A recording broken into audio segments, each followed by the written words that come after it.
Bueno, Gómez, sí, vamos de inmediato a dar las buenas tardes a nuestro invitado, que no por ser nuestro hermano, hijo de Gómez, de verdad que yo cada vez que lo escucho hablar con esa profundidad de esos temas que por su naturaleza muchas veces son complejos, y la forma que José Gómez lo aborda, de verdad que no puedo menos que felicitarle públicamente. Hermano querido. Salud.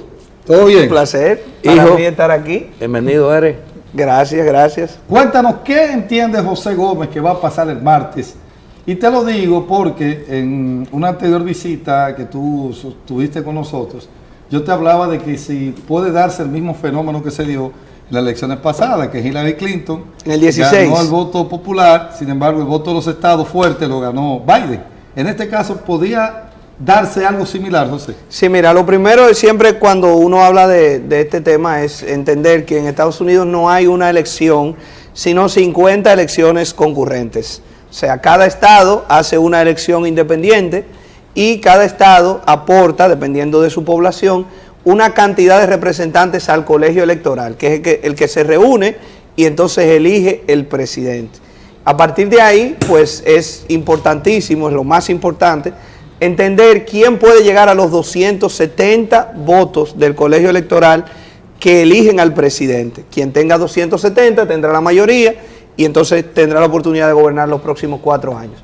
Estas son unas elecciones muy cerradas, tanto en lo nacional como en los estados claves. Ustedes saben que hay estados que ya de por sí se sabe quién los va a ganar, estados que son muy demócratas o muy republicanos. Y por lo tanto, en esos estados no hay tanta atención. Sí. La atención principal está en 7 estados, que son los que parece que van a decidir las elecciones. Entonces tú tienes los 3 estados del noreste, que son los llamados estados de la pared azul. Se le llamaba la pared azul porque eran los estados que aparentemente le daban una ventaja a los demócratas en el colegio electoral en un momento. Los demócratas son el partido azul, los republicanos el partido rojo. Eso ha cambiado y esos estados ya dejaron de ser, digamos, firmemente demócratas y son estados competitivos. Ahí está Michigan, está Wisconsin y está Pensilvania. Y tú tienes también 4 estados en lo que se llama el Cinturón del Sol, que es en la parte sur y suroeste de Estados Unidos, que son Carolina del Norte, Georgia, Nevada y Arizona. Esos son los 7 estados más cerrados. Cada uno de los candidatos tiene un camino distinto para ser elegido. Por ejemplo, si se mantiene todo igual y no hay ninguna sorpresa en algún estado que nosotros entendamos que no es tan cerrado y termine siendo cerrado, como pudiera ser Texas, como pudiera ser Florida, que no se espera que sean cerrados. No, ahí no hay problema. Ahí no hay problema. Sí, ese estado es demócrata 100%. Sí. Pero si todo se mantiene dentro de lo normal y Kamala Harris logra ganar Pensilvania, Michigan y Wisconsin, ganó las elecciones. Porque llegaría a 270 votos electorales. En el caso de Donald Trump, si él logra ganar uno de esos 3, tiene, sobre todo si es Pensilvania, que es el estado clave, por la cantidad de votos electorales que tiene. Si Trump logra ganar Pensilvania, se le abren una gran cantidad de avenidas para ganar la elección. Si él gana Pensilvania, puede ganar ganando Arizona, ganando Georgia y ganando Carolina del Norte, que son 3 estados históricamente republicanos. Ahora, si él pierde Pensilvania, tendría que ganar uno de los otros 2 del noreste y los 3 del sur. En el caso de Kamala, si ella pierde Pensilvania, tendría que ganar los otros 2 del noreste y ganar uno de 2 entre Georgia y Carolina del Norte y uno de 2 entre Nevada y Arizona. O sea que cambia mucho la matemática dependiendo de quién gane el estado de Pensilvania, donde hoy las encuestas están prácticamente empatadas. Wow. Hay un empate técnico. ¿Alguna vez ha habido un precedente de esa estrechez o esa similitud en términos de la intención del voto como se está evidenciando No, esta es la elección más cerrada desde que hay encuestas. Sí. Ojo, cuando hablamos de elección cerrada, estamos hablando de una elección de 1 o 2 puntos, tanto a nivel nacional como en esos estados. Sí. En el pasado, que hay que ver si eso se repite, en el pasado las encuestas nacionales tienden a ser un poco más demócratas que los estados claves. Okay. Si eso se da ahora, con los números actuales, ganaría Donald Trump. Lo que sucede es que las encuestadoras han cambiado algunos de sus métodos tratando de buscar llegarle al votante de Donald Trump, que es un votante que históricamente ha sido difícil de encuestar. Entonces se supone que las encuestas en esta oportunidad van a ser un poquito más certeras. Si se repite el mismo error muestral que se dio en las elecciones del 2020, pues con los números actuales Donald Trump sería el favorito. Okay. Pero de lo contrario estaríamos hablando de una elección 50-50, donde cualquiera de los dos puede ganar. José, ¿cómo tú interpretas que afecta, por ejemplo, primero saber cuál es la incidencia que tiene el voto latino en el proceso electoral de Estados Unidos y cómo puede afectar, por ejemplo, en los pronunciamientos, ahora recientemente de un asesor de Donald Trump, cuando calificó a Puerto Rico de basura? ¿Cómo afecta eso en el voto latino? Pero además, todo el mundo sabe que Donald Trump ha sido un alguien que ha estado permanentemente en contra de las inmigraciones, sobre todo las inmigraciones que él dice que son ilegales y que van a contaminar a Estados Unidos. ¿Cómo pueden esos dos factores tener alguna incidencia en el voto latino y cuál puede ser en caso de que el voto latino se incline a favor de Harris? Sí, mira, hay dos cosas ahí que hay que, digamos, desmenuzar. Lo primero es que el voto latino no es un voto homogéneo. Tú tienes latinos que piensan diferente y que votan por diferentes tipos de intereses. O sea, no hay una línea, por así decirlo. Como anteriormente, en un momento determinado, el voto latino era primordialmente demócrata, pero los demócratas han asumido posiciones sociales que van en contra de una parte importante del voto latino conservador. Tú sabes que la población latina tiende a ser más religiosa que la población norteamericana. Entonces, posiciones como el aborto, posiciones como los derechos de las minorías sexuales, tienden a alejar un poco al latino del demócrata. Sí. Pero en el tema migratorio, sí, y en el tema económico, muchas veces porque los demócratas suelen tener políticas sociales más agresivas, dan más subsidios, priorizan lo público, y como los latinos tienden a ser población pobre, pues tienden a estar más de acuerdo con los demócratas en ese punto de vista. Entonces, tú tienes grupos conservadores dentro de los latinos, como por ejemplo los cubanos de Miami, que además tienen el problema de que las políticas republicanas tienden a ser más fuertes con Cuba. Entonces, por ejemplo, la Florida, que era un estado competitivo, dejó de ser competitivo porque los demócratas de la Florida, o sea, los nativos de la Florida, perdón, dejaron de ser demócratas. Tú ves, los venezolanos y los cubanos votan republicanos, en su gran mayoría. Pero tú tienes otros estados, por ejemplo, Filadelfia, el área de Filadelfia, en Pensilvania, que es un estado clave. Dijimos ahorita que era el más importante. Sí. Ahí hay una gran población boricua y dominicana. Si esas declaraciones de la persona que habló en el rally de Donald Trump, que en realidad es un comediante, entre comillas, que hizo un comentario que en realidad no tuvo nada de gracia, si eso logra afectarle, además hay muchos boricuas, celebridades, que no habían apoyado a ningún candidato, que han salido después de ahí a apoyar a Harris. Eso podría ser que en Pensilvania el voto boricua, que ahora mismo se ha ido moviendo un poco hacia Donald Trump, pues vuelva hacia los demócratas. Pero en términos porcentuales, ese voto latino y con esa marcada inclinación, por ejemplo, que tú destacas a los puertorriqueños, en términos porcentuales, ¿de qué estamos hablando? Mira, en realidad tú tienes alrededor de 500,000 de boricuas en Pensilvania, que es alrededor de un 7% del electorado. Sí, que es bastante alto. Y dada la naturaleza, los reñidos que está esto, eso puede ser definitivo. Sí, pero hay que decir la realidad, y eso ustedes lo sienten cuando ustedes salen a la calle. Hay muchos latinos que están a favor de Donald Trump. Sí. Incluso los números que ha conseguido Donald Trump dentro del voto latino, ningún republicano lo había conseguido. O sea que aunque parecería una disonancia, también hay que entender que a nosotros los latinos nos gusta, quizás a mí no, pero a la mayoría de la gente le gusta el hombre fuerte. Y Donald Trump se parece más a los políticos latinoamericanos que Kamala Harris. Entonces, lo que nosotros estamos acostumbrados a ver que es un político, Donald Trump se parece más al político latinoamericano que la mayoría de los políticos norteamericanos. Y eso conecta, además, los hombres jóvenes latinos y negros afroamericanos son una de la parte demográfica que más se han movido hacia los republicanos, por la misma posición ideológica que te estoy hablando. Exacto. Gente que está en contra del feminismo, gente que está en contra de algunos cambios que hay en la sociedad, y han hecho un esfuerzo los republicanos para conectar con ese grupo, porque han perdido votos de mujeres por el tema del aborto, mujeres blancas, mujeres educadas que fueron a la universidad, que eran votantes republicanos. O sea, ha habido un cambio en el tablero y votantes que anteriormente eran republicanos se han movido a los demócratas y viceversa. Entonces, el voto latino va a ser clave, pero quizá no sea tan demócrata como en elecciones anteriores.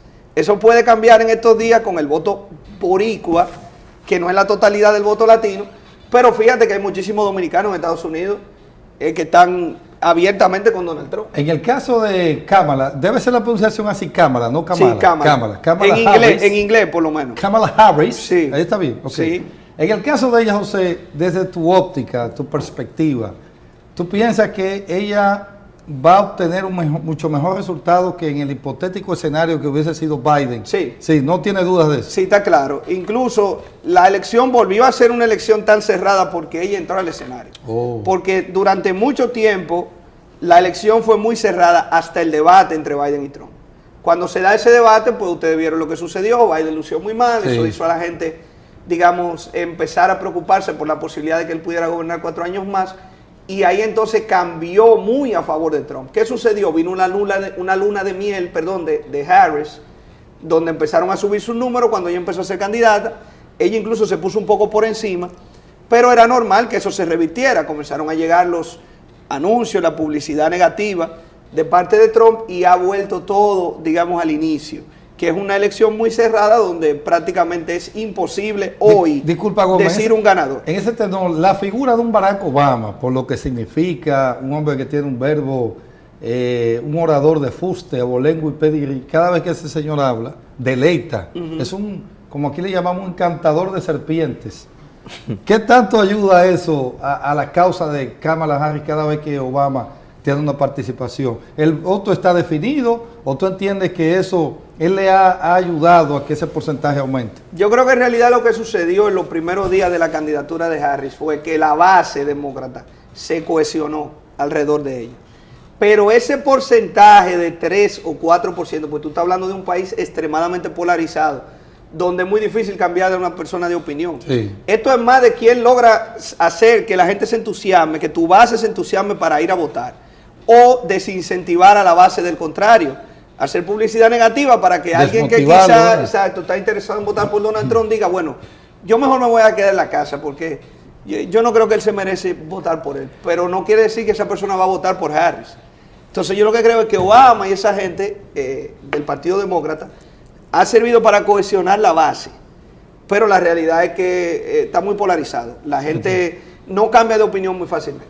José, la política norteamericana y sobre todo en estos procesos electorales parecen acercarse cada vez más a las políticas y elecciones latinoamericanas, porque hay que entender que Estados Unidos ha cambiado mucho en la manera como se enfocan los candidatos.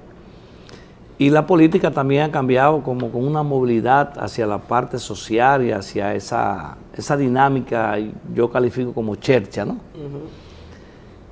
¿Hasta dónde puede, por ejemplo, estar incidiendo en este momento la parte que tiene que ver con la creencia religiosa? Porque hay que entender que Kamala está como un poco más cerca a la libertad de las decisiones que pueda tomar cualquier ser humano, y que Trump está como un poco más conservador en cuanto a los temas religiosos, básicamente con lo que tiene que ver, por ejemplo, con el aborto y este tema de la LGTB, ¿no?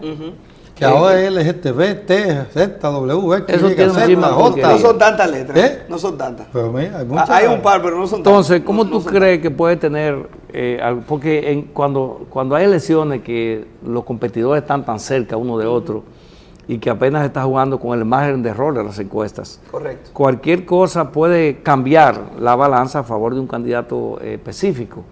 ¿Tú no piensas que dada la cantidad, por ejemplo, de gente que cree y practica religión en Estados Unidos, que creo que el nivel de lo que califican como una participación de protestantes, ¿no? Que no es la Iglesia Católica, puede tener alguna incidencia en el voto que pueda crear algún margen de beneficio a uno y en contra del otro? Sí, mira, yo lo que creo es que, digamos, la base socialmente conservadora va a votar por el Partido Republicano, aunque pongan a quien pongan de candidato. Porque hay una alianza, digamos, que no tiene que ver ni siquiera con las posiciones personales de la persona, porque Donald Trump se ha divorciado 4 veces, lo han acusado hasta de violación. Dicen que él cree en el matrimonio. Es un tema de, digamos, lo que él defiende, es una alianza tácita de defensa de esa agenda conservadora. Entonces, yo creo que ya eso está, esos votantes están firmes ya. Igual que el votante que es liberal socialmente va a votar por los demócratas. Pero hay un grupo de gente que no tiene posiciones fuertes en esos temas, que gira un poco más sobre la personalidad del candidato o sobre la economía. Entonces, lo que va a definir esta elección es qué pesa más para la gente. Digamos, el deseo de volver a la economía de Donald Trump, que la gente entiende, digamos, retrospectivamente que era mejor que lo que había ahora, o la personalidad del candidato. Porque si van a votar por la personalidad del candidato, van a votar por Kamala Harris. Porque incluso sus números de favorabilidad son ligeramente superiores. Lo que pasa es que hay un porcentaje de gente que no ve a Donald Trump favorablemente, que como quiera va a votar por él. Sí. Entonces ese es la gran, digamos, el gran mito de Donald Trump como político. Que gente que no lo soporta, vota por él. Eso es un asunto que deberá ser estudiado con el tiempo, que ahora mismo yo quizá no pueda tener una respuesta de qué es lo que hay sociológicamente detrás de eso. Quizás él representa una molestia de la gente con el status quo, pero hay gente que no lo ve favorablemente y sin embargo vota por él. Sí. Entonces ese grupo de personas es la que podría definir esta elección. Yo creo que vamos a tener que durar mucho tiempo contando. Me parece que va a ser una elección cerrada. Hay mucho voto por correo que se va a contar a lo largo de los días. Yo no creo que va a haber un ganador y con respecto a la abstención, José, sí. ¿Tú piensas que va a ser mayor o menor que las elecciones pasadas? Creo que va a votar menos gente que en el 20, porque el 20 fue una elección especial donde se le puso tanta comodidad a la gente por el COVID, que votó tanta gente por correo, que yo creo que eso es algo que no se va a dar ahora. Y va a votar un poquito menos de gente que la que votaron en el 2020. José, y por último, porque tú sabes que tenemos una continuidad de un plato fuerte. Señor, sí, señor. Este es un país ligado al deporte por... La pelótica, como decía Roberto Arbelo. Pelota, política y pelota. Le encanta. Según, si las elecciones fueran exactamente en este día... Que son en este día, digamos, entre comillas, porque la gente está votando hace tiempo. ¿Cuál es tu percepción en cuanto a la posibilidad de que gane uno u otro candidato? Yo creo que si los números de las encuestas que nosotros tenemos hoy son fiables y no hay un error muestral, digamos... Muy marcado. No, y que no tiene que ser marcado, un error muestral promedio. Sí. Donald Trump es ligeramente favorito. Porque ahora mismo él es ligeramente favorito en Pensilvania, que es el estado que yo entiendo que va a decidir, va a decidir la elección. Pero cuando yo estoy hablando de ligeramente, estoy hablando de un 1 o un 0.5%. Wow. Ahora, hay cosas que las encuestas pueden no estarnos mostrando. Si las encuestas hicieron un sobreajuste, porque recuérdense que le dije ahorita que hicieron un ajuste para tratar de llegarle al votante de Trump. Por ejemplo, si yo hago una muestra y yo peso esa muestra con la gente que me dice que votó en el 2020, pues el resultado se va a parecer mucho al del 2020. Sí. Pero no necesariamente esas son las mismas gente que van a votar ahora. Lo que pasa es que para poder, digamos, llegarle al votante de Trump y poderlo tener en la encuesta, han pesado la muestra con respecto al 2020. Sí. Entonces, por eso es que tú ves que todas las encuestas te dan 1%, 0.5, 0.8, 2%, uno arriba, uno abajo. Entonces, no es, digamos, 100% una encuesta normal como se ha encuestado a lo largo de la historia, que tú puedes hacer una encuesta y te puede salir en un momento una muestra que te dé un candidato arriba por 5 puntos. Es una fotografía del momento. Digamos que la están manipulando un poco para que quede cerrado, porque ningún encuestador quiere que le pase lo que le pasó en el 16 o que le pase lo que le pasó en el 20. Entonces, por eso yo dejo un espacio para que quizá haya algo que nosotros no estamos viendo. Ahora, si nos guiamos por las encuestas y la tomamos, digamos, 100% como la están mostrando, Trump es ligeramente favorito, porque es ligeramente favorito en el estado que tiene más chance de definir la elección, por lo menos con lo que tenemos hasta ahora. Bueno, excelente, José, este análisis. Gómez, si tiene alguna acotación final. No, definitivamente agradecer la participación de José y que el país haya entendido cuál es el posicionamiento de los candidatos que van a competir en el próximo martes, día 5, y realmente dejar que las cosas sucedan, porque las encuestas son parámetros de medición en un momento determinado que perfectamente, aunque el tiempo es muy corto para lo que resta para el proceso electoral,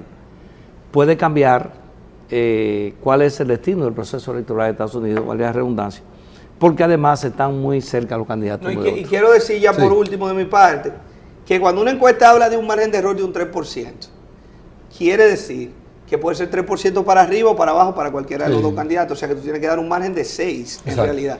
Y aquí estamos hablando de 0.5, 0.2, 0.3, 1%, o sea, no hay realmente hoy una forma de decir con certeza que no sea, digamos, tu opinión o tu deseo, porque hay mucha gente que confunde su opinión con su deseo, quién va a ganar. Así que es mejor observar y esperar que quien sea que gane pues sea positivo para América Latina. Excelente. Bueno, señores, hasta aquí esta participación estelar. ¿Cuánto aprende uno de José cada vez que tiene una intervención de este tipo? Vamos a la pausa, señor director, las gracias nuevamente a José Gómez y en breve venimos con otro de los Gómez, flamante manager del equipo campeón, bicampeón, Gilbert Gómez, aquí en Sociedad y Deportes. Pausa y volvemos.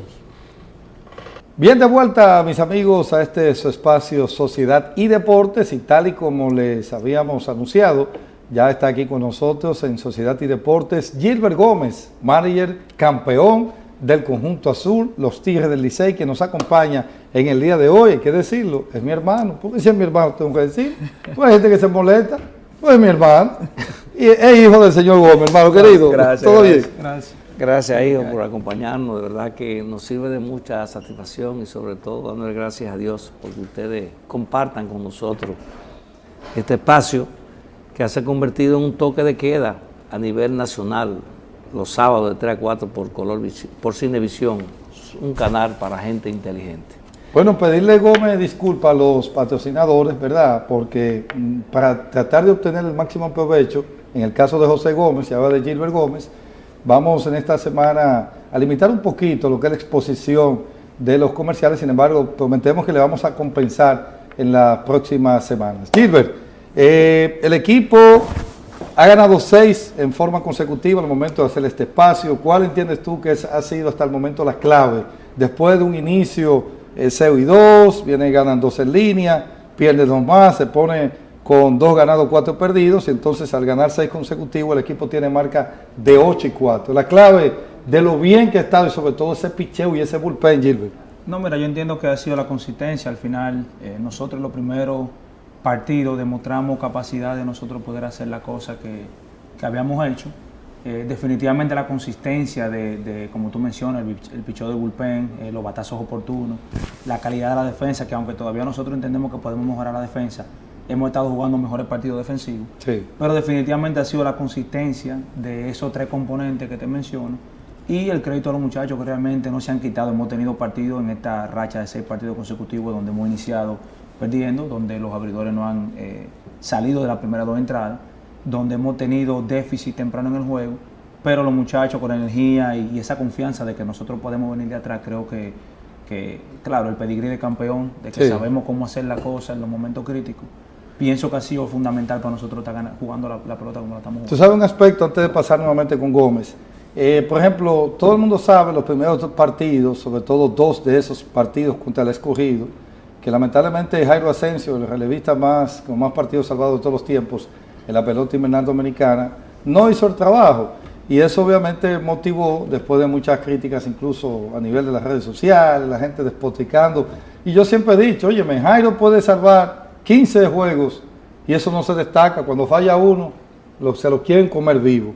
Ya él en esta nueva faceta, lanzando, a veces lo veo en el 6º, 7º inning, y ha hecho el trabajo con Juan Carlos Mejía ya haciendo las veces del stopper, del closer, del taponeo. ¿Qué tan difícil fue para Jairo Asensio, si cuando le comentaste de que lo iba a usar en otro rol, cómo lo aceptó y cómo fue el asunto, Gil? Mira, yo entiendo que lo más importante es que nosotros queríamos recuperar a Jairo. Sí. No significa, no era tan importante el inning que él lanzara, sino exactamente de la calidad de los picheos y de la forma que le estaba lanzando. Jairo, todo un profesional, claro, todo el mundo quiere hacer el trabajo, nadie sale ahí a que le vaya mal. Nosotros lo que estábamos tratando de lograr es que Jairo volviera a la forma que nosotros sabemos que él tiene creo que los últimos partidos que ha lanzado, sobre todo en Santiago, venir en el medio de esa alineación en la séptima entrada, porque la gente habla mucho del noveno, pero tú puedes ganar el partido en el séptimo, tú puedes salvar el partido de la séptima entrada. De hecho, hay una estadística al Hall que valora eso, hasta qué punto ese relevista puede mantener la ventaja hasta llegar al terreno del cerrador. Exactamente, y Jairo ha conseguido 2 goles los últimos 2 partidos que ha lanzado. Pero nosotros como opción en el bullpen, la opción de JC Mejía, la opción de Wander Suero, ahora Jairo, que al parecer está encaminado de nuevo a ser una opción. Tenemos varios relevistas que pueden cerrar el partido. Jonathan Aro cerró el partido del domingo, en un momento en el roster que no teníamos a esa pieza porque no queríamos dar el sobreuso. Pero definitivamente no es una conversación fácil cuando tú tienes que hablar con alguien que lo ha hecho por mucho tiempo. Pero el crédito para Jairo, que fue un profesional, entendió que lo más importante era recuperarlo a él antes de poner a lo mejor a jugadores en posiciones que no estaban listos para hacerlo. Y Jairo definitivamente lo aceptó con mucha humildad y ha puesto el trabajo y pues se ve en las últimas 2 apariciones que ha tenido. Sí. Adelante, Gómez. Gilbert, en el caso nuestro, que soy tu padre, yo sé perfectamente cómo te manejas, porque creciste bajo el amparo nuestro, y es normal eso. Pero la mayor pregunta que se hacen los fanáticos, sobre todo a nivel de lo que tiene que ver con la simpatía del béisbol y sobre todo el Licey, se preguntan cómo tú, si es una persona tan joven, ha podido como hirvanar todos esos temperamentos y todo... a veces ego también. ¿Tú me entiendes? Que no es fácil hacer coincidir tantas cosas en una sola dirección, sobre todo con la edad que tú tienes. ¿Cuál ha sido la dinámica y, si se quiere, cómo tú has podido hacer coincidir todas esas cosas para que el equipo realmente vaya bien, no solamente este año, sino también al final, cuando te entregaron la rienda del equipo en una situación que todo el mundo sabe que era muy, muy difícil, muy delicada, y al final pudiste llevar el equipo a ser campeón y también tuviste al punto de ganar la Serie del Caribe? ¿Cuál ha sido el manejo, según tú, que has podido llevarte a sentir y a tener un equipo con tan buena química para lograr lo que está haciendo en este torneo? Lo primero, que no es un trabajo de una sola persona. Hay un grupo completo que al lado mío, de la mano conmigo, pues la comunicación es lo más importante que nosotros entendemos que esos muchachos necesitan. Hablarle de cuál es su rol, siempre poner el nombre del Licey por encima de las agendas personales, que hay muchas agendas personales, porque todo el mundo quiere salir y lanzar, todo el mundo quiere salir y jugar, porque son jugadores que también están tratando de conseguir comida para torneos en verano, pues obviamente jugar en México, jugar en diferentes circuitos. Pero uno siempre trata de poner lo más importante de primero, que es ganar el partido de la noche correspondiente. Yo entiendo que la comunicación con el jugador es primordial, tú demostrarle que tú estás todos los días dispuesto para ayudarlo a que ellos mejoren día tras día. Jueguen ellos o no jueguen, al final la decisión de jugar obviamente depende del line-up que el dirigente ponga, en este caso del line-up que yo escriba día tras día. Pero ese grupo de coaches, la conexión con el departamento de operaciones, nosotros poder estar todos en la misma página para cuando hablemos con el pelotero le digamos una sola versión. Yo entiendo que una de las cosas que pasa mucho y que los jugadores comienzan a disiparse es cuando escuchan promesas, cuando escuchan diferentes versiones, cuando no se les comunica cuál es el plan que tenemos con ellos. Pero yo entiendo que si tú eres bien sincero y hablas con ellos, las cosas que tú puedes controlar y sobre todo tú estás ahí para ayudarlos, porque es muy fácil yo decirte a ti, ponte listo para cuando llegue la oportunidad, pero ¿qué estoy haciendo yo como coach? ¿Qué estamos haciendo nosotros como staff? Para ponerte en condiciones de cuando llegue tu chance, tú estés en la mejor posición para ser exitoso, que es lo que siempre se menciona, pero es una realidad. ¿Cómo nosotros podemos como grupo, cómo yo puedo como dirigente, poner a cada jugador en la mejor posición para ser exitoso para él, pero sobre todo para que sea exitoso para el equipo? Excelente, Gilbert. 2 preguntas voy a aprovechar. Primero, esa labor que tuviste, esa experiencia como coach de control de calidad, ¿qué tanto entiendes tú que te sirvió de base, de colchón, para asumir de la forma tan eficaz que lo has hecho el puesto de manager? Y segundo, ¿cómo valoras al momento, sobre todo la ofensiva, la labor de los importados? Que de verdad ese joven, el principal prospecto de Arizona. Jordan Lawler. Jordan, exacto. ¿Cómo valoras hasta el momento lo que ha sido el aporte de los importados? 2 preguntas. Mira, iniciando por la última primero, yo entiendo que el departamento de operaciones hace tremendo trabajo identificando cuáles son los talentos que en esta liga funcionan, cuáles son las características de esos jugadores. Obviamente cuando tiene un prospecto como Jordan, que debe de ser, yo diría que uno de los prospectos más caros que ha jugado en esta liga, con un bono casi de $7 millones cuando firma de high school, y con las credenciales que presenta, pero sobre todo con el hambre de jugar, porque una cosa es tú traes un jugador con herramientas. Se ha adaptado muy bien. Sí, no, es que tú necesitas tener un grado de personalidad para tú poder ser exitoso en una liga tan difícil y tan demandante como esta. Sí. No simplemente lo que tú puedes hacer con tus herramientas, es de la forma que tú te adaptas a diferentes escenarios. A lo mejor tú vas a jugar juegos que tienes que ir y regresar, porque aquí no hay serie, como hay en Estados Unidos, que tú te quedas 3 días, te quedas 5 días. Esa presión constante de jugar. Que hemos visto un paréntesis, Gilbert, cantidad de prospectos con etiqueta de que no pueden fallar y que lamentablemente aquí no han hecho nada. Sí, porque es una liga de mucho ajuste, una liga de bullpen, que tú vas a ver un brazo diferente cada vez que tú vas a batear, porque tú prácticamente, es difícil que tú veas el mismo pitcher más de una sola vez, a menos que no sea el abridor.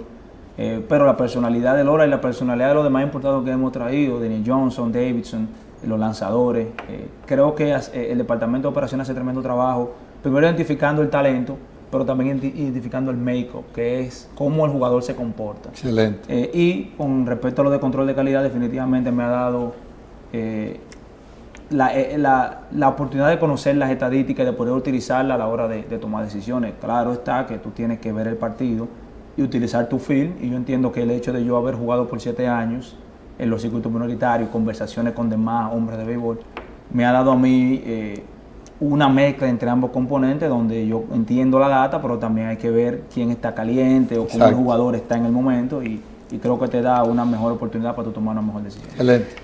Gilbert, ¿hasta dónde es determinante, por ejemplo, una buena comunicación, una buena relación, no solamente con el gerente general del equipo, en este caso Audo Vicente, que tiene en su haber ganado 2 o 3 campeonatos con equipos diferentes, es un hombre del béisbol que sabe exactamente encaminar las contrataciones en función de la necesidad de los equipos. ¿Cómo tú valoras ese acercamiento que a mí me consta que tú tienes con Audo en el manejo de todas las estructuras que tienen que ver con el equipo que tú pones día a día en el terreno de juego? No, eso es fundamental, porque muchos hablan de que el dirigente o el equipo del dirigente, pero el equipo realmente es del gerente, o sea, el que pone las piezas a disposición de nosotros los coaches, del dirigente, para nosotros utilizar diariamente, es Audo, o sea, es el departamento de operaciones, y esas conversaciones diarias. Audo y yo hablamos diariamente más de 30 minutos al día. Wow. O sea, yo lo primero que hago cuando me despierto... La comunicación constantemente. Constantemente. Lo primero que yo hago cuando yo me levanto es que yo conecto con Audo, le digo cuál es el plan que tengo para el día, qué estoy pensando, por qué lo estoy pensando, entonces luego de eso viene la llamada. Hablamos de diferentes temas, de cosas que él está viendo, porque acuérdense que Audo es scout también ahora mismo. Sí. Entonces, ¿Con qué organización? Trabaja con los Marineros de Seattle. Entonces, trabajó mucho tiempo en Arizona, ¿verdad? Arizona prácticamente fue su casa, y ya trabajando con los Marineros de Seattle, pero el ojo que Audo tiene, porque fue dirigente, porque fue exitoso como dirigente. Y bueno, ahora, y tiene eso a ver, ser el único manager que ha ganado aquí en la pelota invernal dominicana con 3 equipos distintos. Entonces, cuando tú tienes esa experiencia, hay que utilizarla. Y yo conecto con Audo diario, él me da algunos puntos, me dice, piensa en esto, que tú crees de esto. Y al final es un socializan trabajo, siempre. Claro, que es un trabajo en conjunto. Yo puedo tener algo en la cabeza, pero a lo mejor, oye, piensa en esto, porque este muchacho, yo lo he visto contra este tipo de lanzadores. Qué bien. Yo entiendo, entonces ahí comenzamos a conectar y hacemos un plan un poquito más sólido. Es una pregunta que hasta cierto punto es, siempre viene a colación. Ese momento, José, del año pasado, donde del control de calidad, Audo confía en ti, se la juega en el sentido de que a un novato, las críticas que yo veía, yo decía, señor, pero denle el chance, por lo menos que él demuestre si tiene o no. O sea, ¿cómo valoras tú, Gilbert, si te sorprendió eso, de que Audo, un muchacho con la edad que tú tienes, jovencito, lo que supone estar en esta liga y sobre todo el equipo de más mística y tradición, el equipo con más campeonatos, ¿cómo tú has podido asimilar todo esto en un tiempo relativamente corto? Yo entiendo que cuando uno menos lo piense, mejor. Porque en realidad fue... Sí, porque fue tan de repente que ya el enfoque estaba no en wow, esto me pasó bien rápido, sino cómo nosotros podemos ganar el partido de la noche. Fue una sorpresa porque realmente de mi posición a dirigente todavía quedan unas cuantas posiciones por delante. Está o sea, tú normalmente eres co de tercera, luego te vuelves co de banca, y luego tú tienes chance de dirigir, pero Audo vio algo en mí, me imagino que recordándole como todo escao, ¿verdad? Sí, no, y me imagino recordándole lo que él fue, porque obviamente era el dirigente más joven en ganar en esta liga, hasta que nosotros pudimos obviamente lograr lo que logramos el año pasado. Pero yo entiendo que al él ver de la forma que yo me manejo, como yo conecto con los muchachos, acuérdate que Audo me vio a mí en el Escogido. Sí. Y me trae Si tú fuiste también COE de control de calidad. Control de calidad en el Escogido cuando Audo fue asesor, antes de volverse gerente junto con Offerman. Tú hablabas de lo, y disculpa que te corte así. No, dale. Tú hablabas, Gilbert, de esa relación con los peloteros. ¿Cómo eso se fortalece?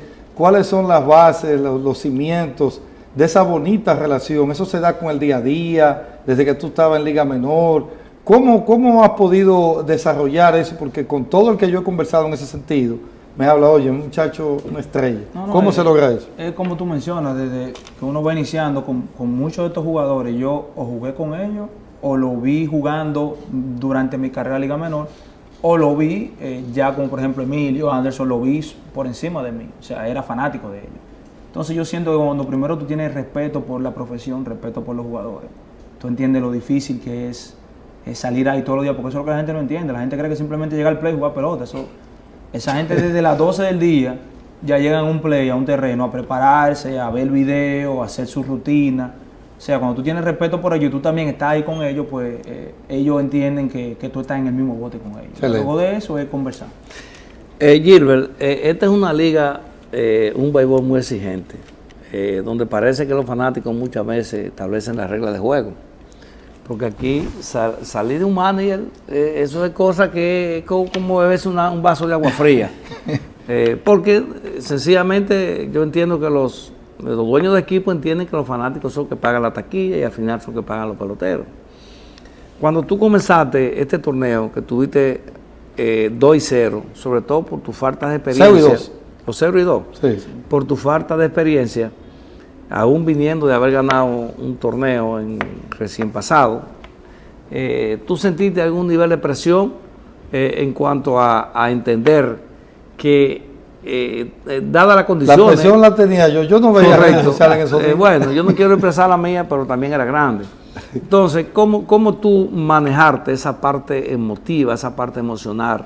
¿Con qué seguridad tú entendías que había que seguir trabajando para cambiar el curso que estaba tomando el equipo en ese momento? Lo primero es entender que la presión es un privilegio. O sea, el que tiene presión en una posición como esa es porque está en esa posición. Es lo bueno, la presión es un privilegio. Es un privilegio. Eso es, tú tienes que adaptarle. La presión revela o lo mejor o lo peor de cada uno, ¿verdad? Entonces, al final de la jornada uno sabe que el que está en esta posición, en algún momento lo van a despedir, en algún momento no lo van a renovar.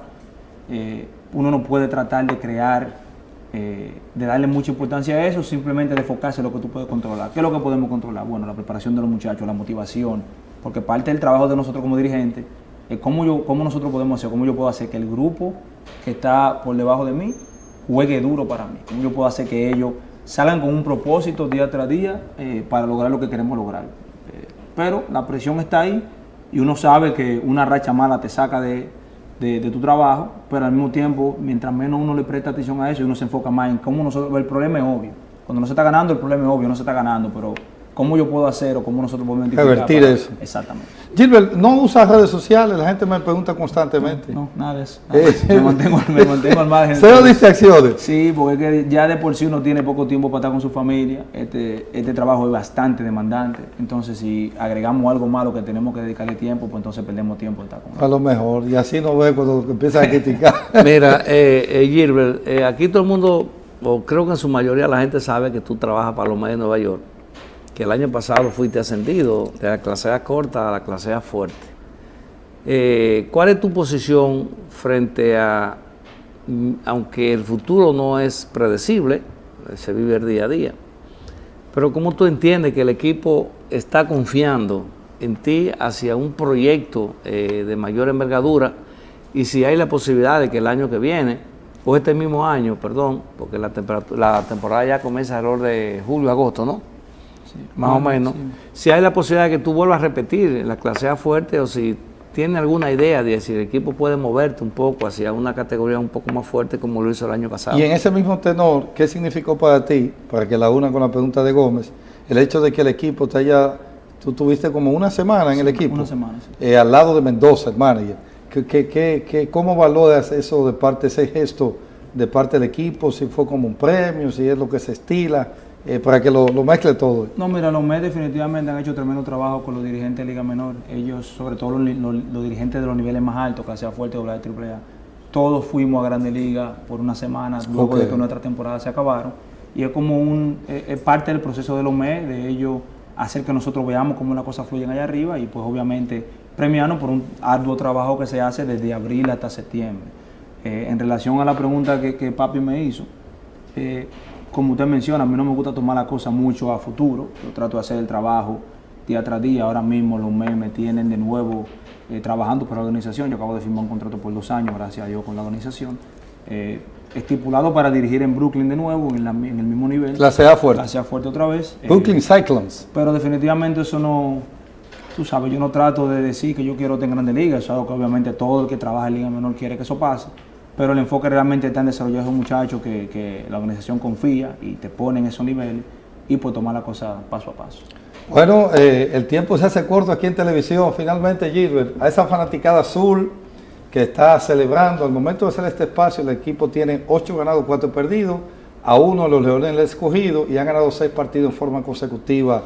Unas palabras de motivación a toda esa fanaticada que, como tú sabes, yo lo pienso, con el perdón de los aguiluchos, es la número 1 del país. No, imagínate, nosotros lo que he mencionado siempre, haciendo todo lo que tenemos que hacer para poner al equipo en posición de ser exitoso. Estamos atravesando por un buen momento, nos falta mucho camino por recorrer y la idea es nosotros pues dar el primer paso, que es clasificar, y créanme que el hambre de repetir como campeones es mucho más de lo que la gente se imagina. Ese grupo está decidido a hacer un tripique histórico y tomando la cosa día a día. Bueno, Gómez. Gracias, Gilbert. Gilbert, gracias por compartir con nosotros este espacio. Oye, es un programa muy especial. Los 2 invitados, José Gómez, Gilbert Gómez, hermano mío, hijo de ese señor. Porque usted me vea más viejo, ese es mi papá. Porque hay gente que me dice, Gómez, ese es tu hijo. No, no, ese es mi papá.